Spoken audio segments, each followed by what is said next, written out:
আসসালামু আলাইকুম। জি বলেন। আপনি জানেন বাংলাদেশে আদমশুমারি শুরু হয়েছে, তো আপনার পরিবারের সদস্য সংখ্যা কয়জন সেটা আমরা গণনা করতে এসেছি। জি বলেন। জি, আপনার নামটা? দিনমজুর। না, মানে আপনার পেশা না, আপনার নাম। আমার নামই দিনমজুর।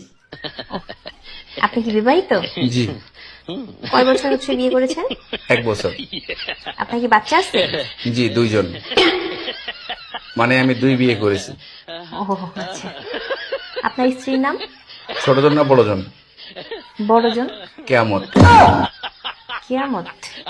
আর ছোটজন? তুফান। ও তুফান। আপনার সন্তানের নাম?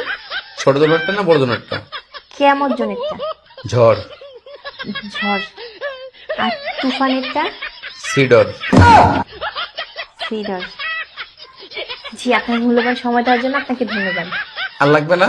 না না না, আর কিছু লাগবে না। আর কিছু লাগলে নিয়ে যান। না না, তাহলে ভিতরে এসে চা খেয়ে যান। এখানে বেশি থাকলে সমস্যা আছে। না না না, আর কিছুই লাগবে না। আপনাকে অসংখ্য ধন্যবাদ, ভালো থাকবেন।